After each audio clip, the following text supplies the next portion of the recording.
La Russie justifie ses frappes massives de vendredi sur l'Ukraine. D'après le ministère russe de la Défense, ces bombardements ont empêché une livraison d'armes étrangères aux forces ukrainiennes. Elles ont surtout endommagé des infrastructures énergétiques du pays, plongeant des villes entières dans le noir. Moscou a également annoncé ce samedi l'entrée en service d'un nouveau régiment de missiles balistiques intercontinentaux, baptisé Avangard, dans la région d'Orenbourg, près du Kazakhstan.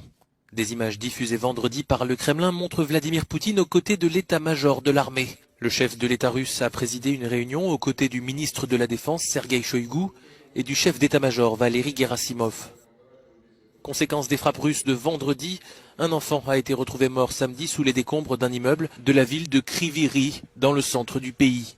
Les autorités ukrainiennes ont affirmé que la Russie avait lancé 76 missiles ce vendredi. Seuls 16 auraient échappé au système de défense aérienne ukrainien. Hier matin, l'Ukraine a connu une nouvelle vague d'attaques russes dans la matinée.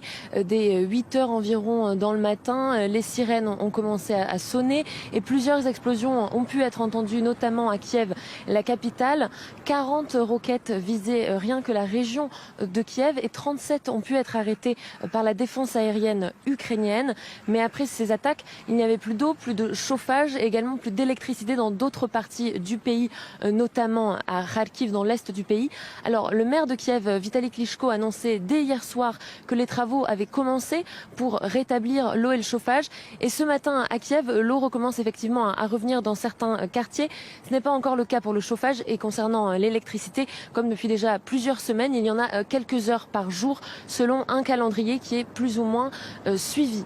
Alors, après ces attaques, on voit que la défense aérienne ukrainienne marche effectivement de mieux en mieux, puisque 37 des 40 roquettes envoyées hier sur la région de Kiev ont pu être arrêtées par la défense ukrainienne, mais on commence à entendre des rumeurs de la part des forces armées ukrainiennes qui communiquent là-dessus d'une potentielle nouvelle offensive russe qui aurait lieu sur le territoire ukrainien, peut-être pas sur les airs, mais par les terres, et ce donc après le Nouvel An. Alors beaucoup de personnes à Kiev et en Ukraine s'attendent effectivement à une nouvelle offensive.